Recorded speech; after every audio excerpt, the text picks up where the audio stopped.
Hello and welcome to World of Business, your weekly guide to trending business news as well as developments on the stock exchange. Now, we also herald unsung but thriving business entrepreneurs on this program. My name is Admire Mongo.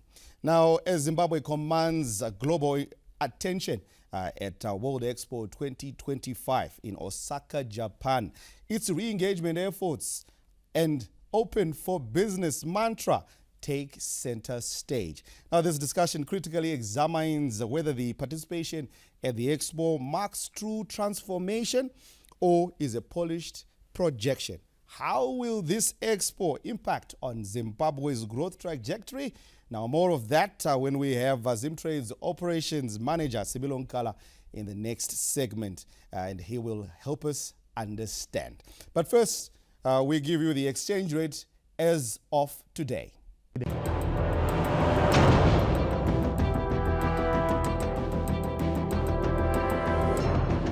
The Zimbabwe gold to the United States dollar interbank rate was at 26.77 ZiG. The Zimbabwe gold to the Great Britain pound interbank rate was at 36.35 ZiG. The Zimbabwe gold to the euro interbank rate was at 31.53 ZiG. The Zimbabwe gold to the South African rand interbank rate was at 0.65 ZiG.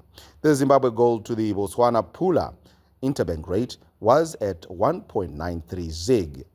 We also give you commodity prices on the global market.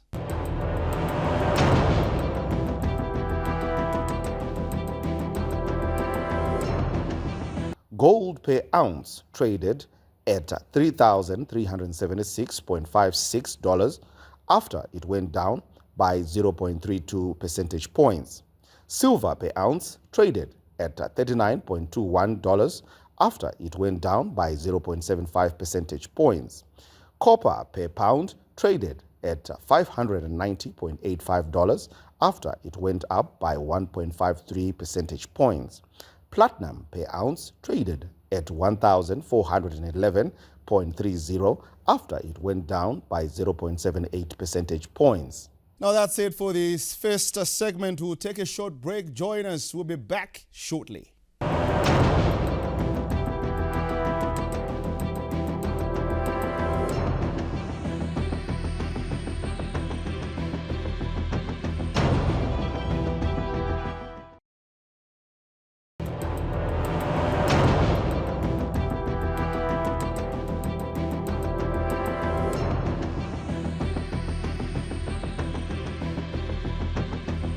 Welcome back to the second segment of World of Business. I'm now joined by Similo Nkala.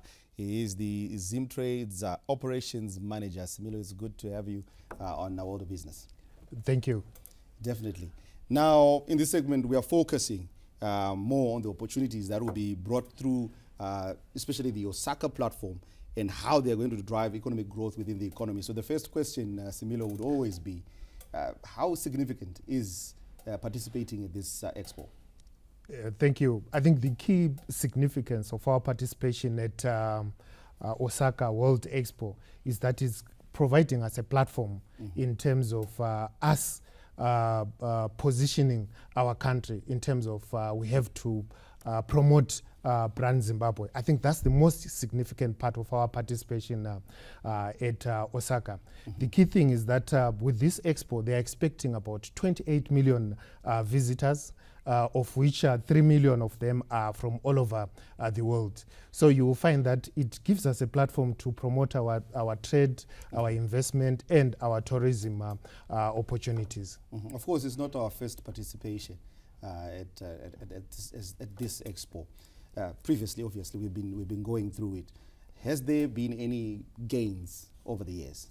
Yes, there have been gains in terms of our participation, of which this expo happens every 5 years, of which the last one, it was Expo Dubai 2020, where, if you know, in that before that, in terms of our exports to Dubai, they were less than $1 billion US, but currently you'll find that in terms of our total exports as a country, after our participation at Dubai 2020, our exports have increased to about 2.4 billion US dollars, making Dubai or UAE to become our biggest trading partner as a country in terms of our exports. So definitely we've also seen an increase in terms of visitors from UAE, and you find that when it comes to this expo, it's not only focusing on the country, on the hosting country.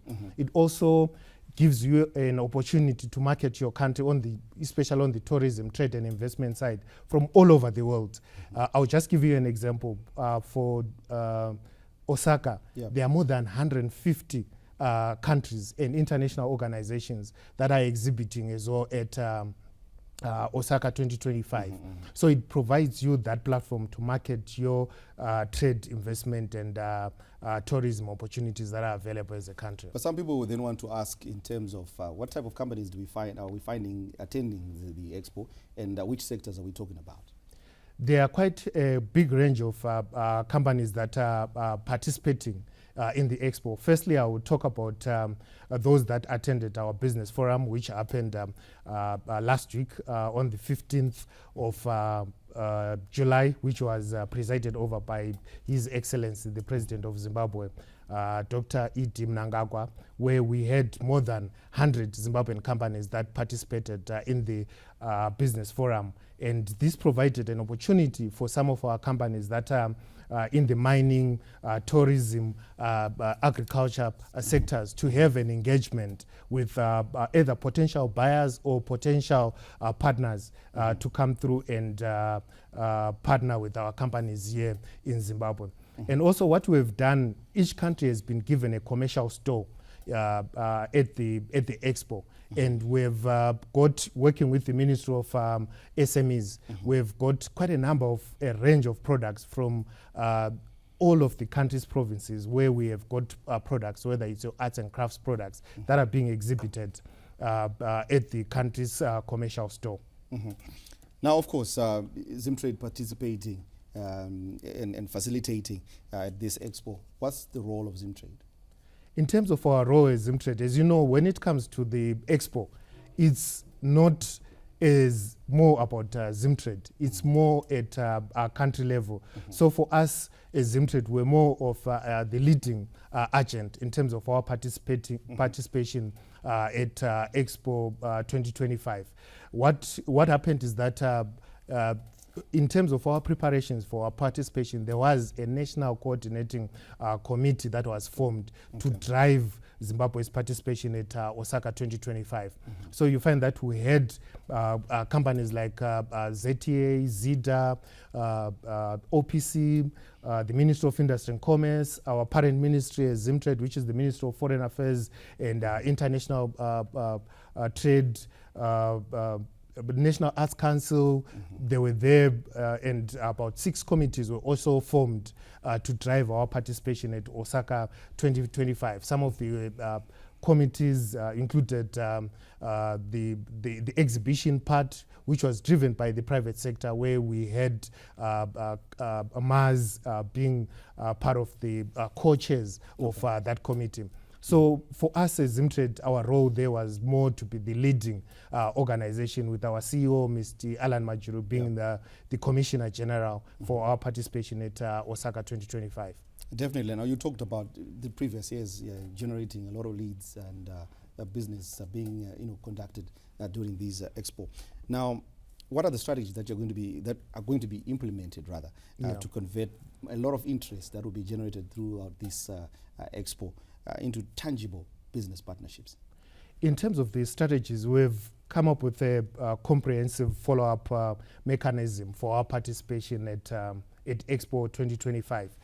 For each of the inquiries that we are receiving, we've got a platform that we have within the pavilion, whereby if someone comes through and they are inquiring either on tourism or on trade or on investment, they log into that platform within our pavilion. Then immediately after logging in their inquiries, it's sent to the relevant organization, whether it's Zimtrade, if it's to do with trade, or if it's tourism, it's shared with the Zimbabwe Tourism Authority and also the Ministry of Tourism and Hospitality.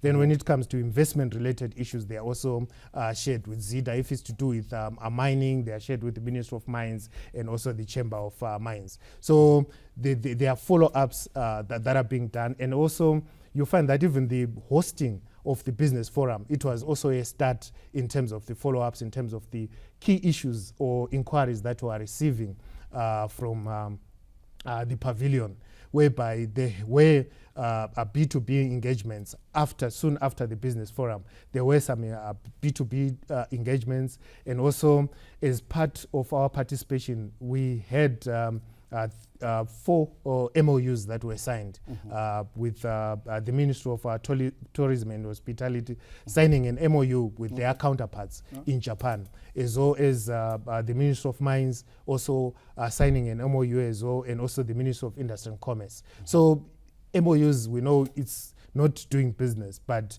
there will be some implementation plans that will also be a part of these MOUs that we sign, so that we make sure that with regard to all the inquiries that we are getting, there is some follow-ups that happens after our participation at Expo 2025. But also what we will do is that we'll make sure that every month, every quarter, in terms of the inquiries, there is some follow-ups, or there is a framework that is developed, so that we make sure that there is some tracking that happens, so that we don't just go there to participate, then thereafter there are some follow-ups that happen. And also, you find that when it comes to participation at trade fairs as well as expos, business doesn't happen like the following 2 weeks or the following month, or sometimes it takes some time for a deal to be finalized. I'll just give an example. Say on the tourism side, someone can come through our pavilion, then they are amazed by the Victoria Falls, and for sure, with immersive pavilion that we have, where people are seeing the Victoria Falls, they get interested in terms of going to see the falls, or they see the Great Zimbabwe, or they see the animals in the Hwange National Park. They become interested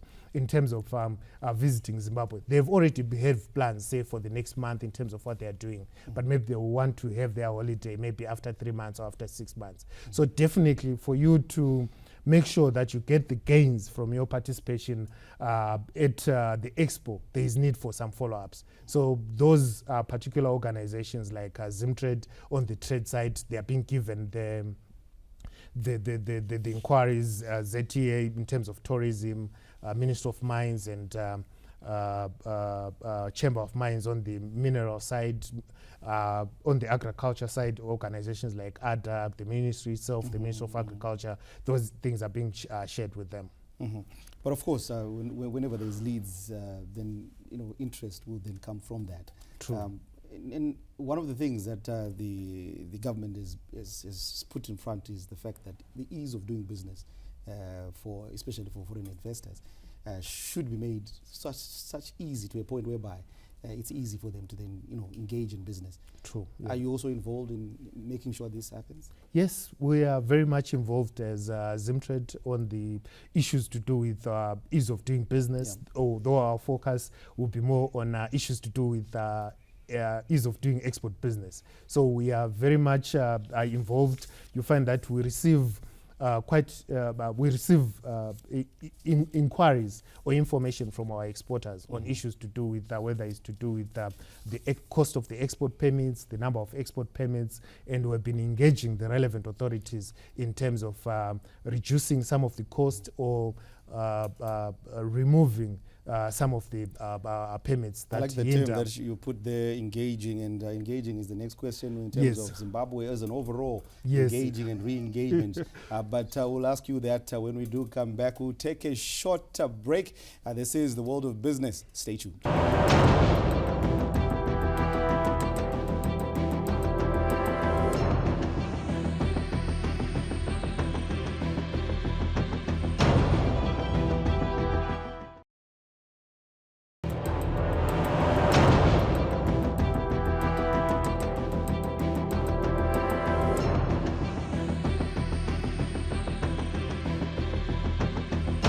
Welcome back. Third segment of World of Business, and we're still joined by Similo, Nkala, Zimtrade Operations Manager. Now, Similo, before we took a break, I talked about engagement and re-engagement.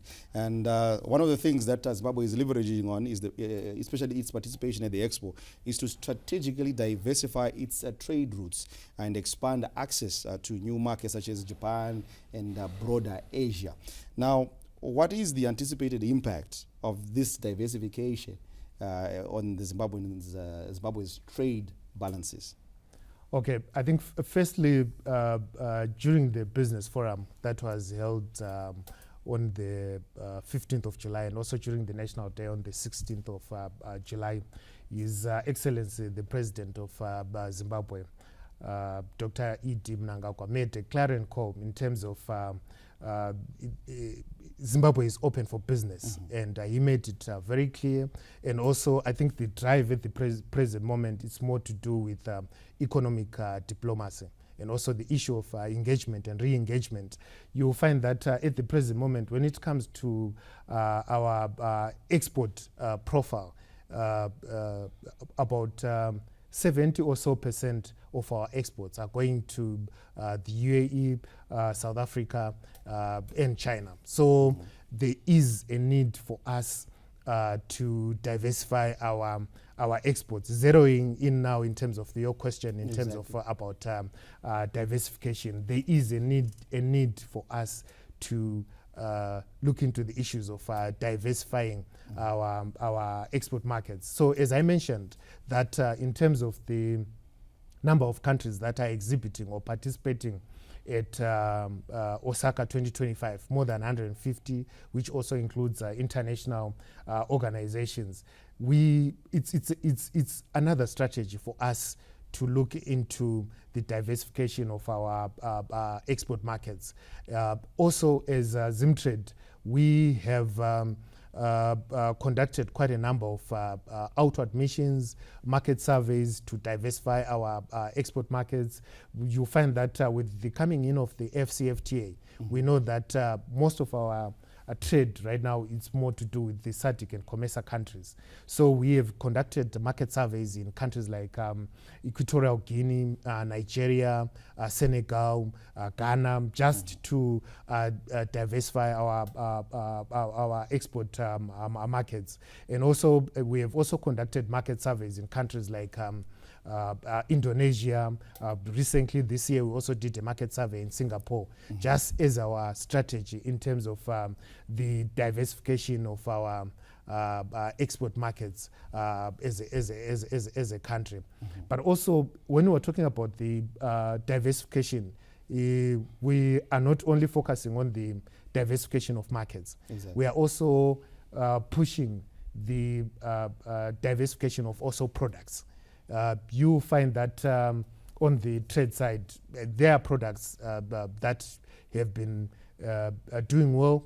We have been doing well as a country. They're like, for example, the exports of blueberries. In 2015, we're not exporting more than 100 or 200,000 US dollars worth of blueberries. But for now, we have gone to plus 15 million US dollars in terms of our exports of blueberries. And we have to take advantage of the climate that we have. We have to take advantage of the soils that we have. I think everywhere that we go, people have been commenting with regard to the taste of Zimbabwean-based products. But in general, tell us about this the local product diversification, heritage-based products.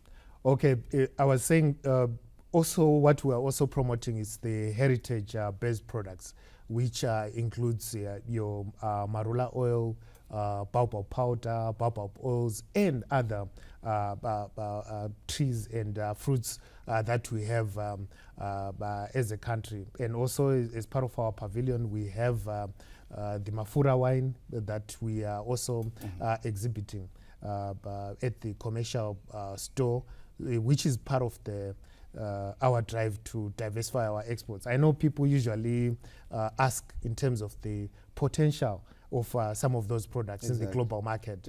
But you'll find that I usually give an example of shea butter. shea butter, I'm sure when it started in West Africa, people thought, what is it? But now that market, it has got a global value of more than $2 billion US. And also, if you look at even the global market value of baobab powder and baobab oil, it's estimated that in the next few years it will be more than $10 billion US. So it's something that we need to really take advantage of and drive. How do you do that? As a country. How do you empower local business to reach standards of exports? In terms of how we, on the standard side, as Zimtrade, we've got quite a number of programs that we have to capacitate SMEs, youth, women that want to get into export markets so that they become export ready. So we have got our Nkala program, which is called the Marketing and Branding for International Competitiveness, that covers issues to do with packaging, issues to do with branding, issues to do with registration under trade agreements. So those are some of the things that we are focusing to drive exports of heritage-based products. And also even just to add on in terms of where we are going, we set ourselves certain targets when it comes to our participation at Expo Osaka, where we say that we need to increase our exports by 10%. Also in terms of the investment that we are attracting, to also increase it by 10%. And also on the tourism side, to also include the tourist arrivals by at least 15%. So we set clear smart goals in terms of our participation at Osaka 2025. Now, how Zimbabwe is open for business policy, which I know is being showcased at the Expo, strategically designed to empower especially local producers and manufacturers, ultimately boosting the national economy through increased exports. You'll find that, as I mentioned, in terms of the clarion call that was done by His Excellency at the Business Forum, to say we are open for business. In terms of open for business, meaning that we are able and we are ready to trade with all countries that have an interest in terms of our products, who are ready to have joint venture partnerships with countries that are willing to come and invest in Zimbabwe. Then there's also the issue of tourism. As I said, our anchor theme for our participation at Osaka 2025 is trade, investment and tourism. But the overall theme is beyond the limit. So what we're saying is that we want, as a country, to go beyond the limits. We have faced quite a lot of challenges, been under sanctions, and what we've been saying is that we have weathered the storm, and we've gone beyond the limits in terms of making sure that there is some development on the infrastructure side, which is the roads, the airports, the border post, which are actually a key in terms of the drive for export investment as well as tourism. Well, as my last question, it will always be, on a global scale, yes, how big is Osaka Expo, and what are some of the things that we want to ensure that we continue benefiting, especially in the next expos as well? Okay. Expo it's a big deal. It's the biggest exhibition. I don't think there is an exhibition the world over that will bring together more than 150 countries at the World Cup. You'll find that even when I'll just give an example of football. When it comes to the World Cup, there will be 32 or so countries. But there is no one time where we have an international stage that brings in more than 150 countries at one go. It's only a few times. And for bringing 150, more than 150 countries at one go for 6 months, where there's a lot of interaction, there's a lot of different kind of people that come through, whether it's investors, traders, or tourists at one go. So Osaka 2025, it's a very big deal. And in terms of the platform, as I mentioned, Japan on its own has got more than 120 million people. Then we've got more than 28 million visitors that are expected to participate to visit the expo. It's a big deal. Of which 3 million of them are coming from outside the country. So it's a very big deal. Similo Nkala, Zimtrade's operations manager. Thank you so much for joining us on World of Business. Thank you so much, Admire. Thank you for inviting us. Definitely. Thank you so much for joining us here on World of Business. From myself, Admire Mungu, and everyone else behind the scenes is goodbye and see you next time.